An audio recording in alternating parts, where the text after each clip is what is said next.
Assalamualaikum warahmatullahi wabarakatuh.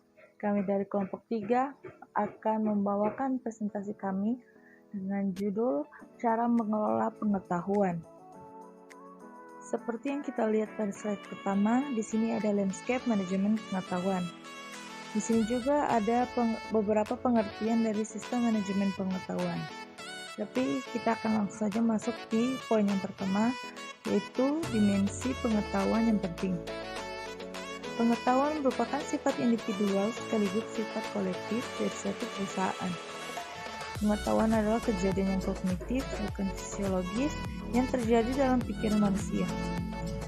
Pengetahuan juga tersimpan dalam perpustakaan dan catatan, diterangkan dalam kuliah, dan disimpan oleh perusahaan dalam bentuk proses bisnis dan pengetahuan karyawannya. Di sini juga ada pembelajaran organisasi dan manajemen pengetahuan. Organisasi menciptakan dan mengumpulkan pengetahuan menggunakan beberapa mekanisme pembelajaran organisasional.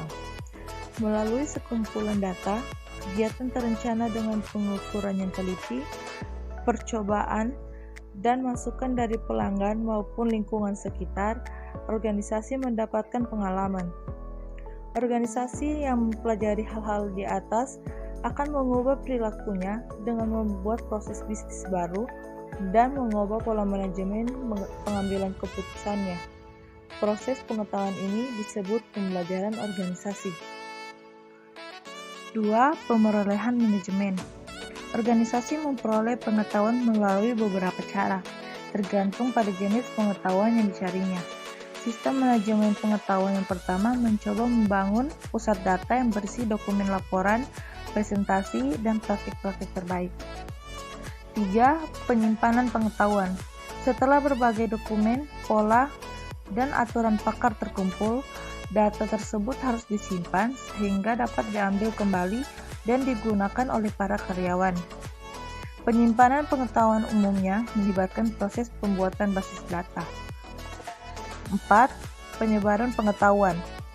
Portal, email, pesan instan, dan teknologi mesin pencari telah ditambahkan ke dalam serangkaian teknologi kolaborasi dan sistem perkantoran yang digunakan untuk berbagai agenda, dokumen, data, dan grafik.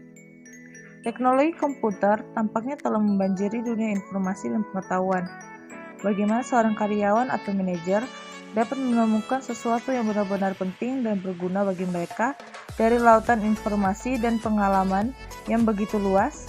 Disinilah program pelatihan, jaringan informasi informal, dan pengalaman manajemen yang dibagikan dapat membantu para manajer agar tetap dapat memfokuskan perhatian mereka dalam informasi dan pengetahuan yang penting.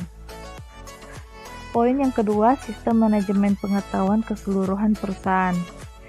Para manajer dan perusahaan harus menghadapi berbagai bentuk pengetahuan. Sistem jaringan pengetahuan memiliki fungsi sebagai penghubung antara pasokan dan permintaan pengetahuan.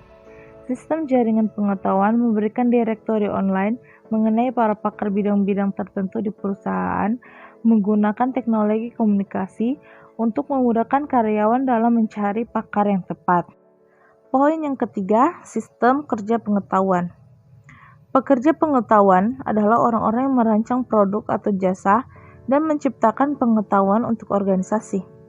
Pekerja pengetahuan melakukan 3 peran kunci yang sangat penting bagi organisasi dan untuk manajer yang bekerja dalam organisasi, yaitu menjaga aliran pengetahuan dalam perusahaan seiring dengan perkembangan perusahaan dalam teknologi sains, pemikiran sosial, dan seni. Bertugas melayani sebagai konsultan internal mengenai pengetahuan khusus mereka.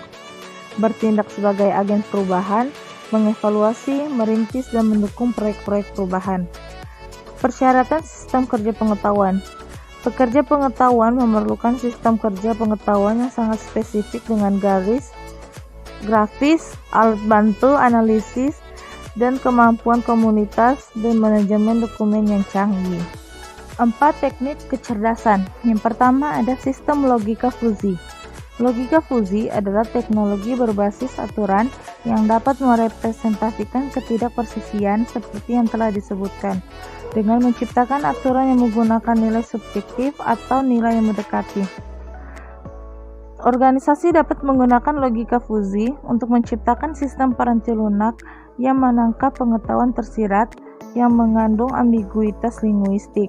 2. Jaringan saraf tiruan. Jaringan saraf tiruan digunakan untuk menyelesaikan masalah-masalah yang kompleks dan sulit dipahami, di mana sejumlah besar data mengenai masalah tersebut telah dikumpulkan. Jaringan saraf tiruan mencari pola dan hubungan dalam data yang sangat besar yang terlalu rumit dan sulit untuk dianalisis manusia. 3. Algoritma genetik. Algoritma genetik berguna untuk mendapatkan solusi optimal untuk masalah spesifik dengan memeriksa sejumlah besar kemungkinan solusi untuk masalah tersebut. Teknik pemecahan masalah dengan algoritma ini secara konsep berbasis pada metode bagaimana organisme hidup beradaptasi dengan lingkungannya. 4. Sistem alhibrida. Sistem kecerdasan hibrida adalah sistem yang dapat mengintegrasikan algoritma genetik, logika fuzzy, jaringan saraf tiruan, dan sistem alih menjadi aplikasi tunggal untuk mengambil manfaat dari fitur-fitur terbaik teknologi tersebut. Sistem seperti ini disebut sistem kecerdasan buatan hibrida atau hybrid alt system. Yang kelima, agen intelijen.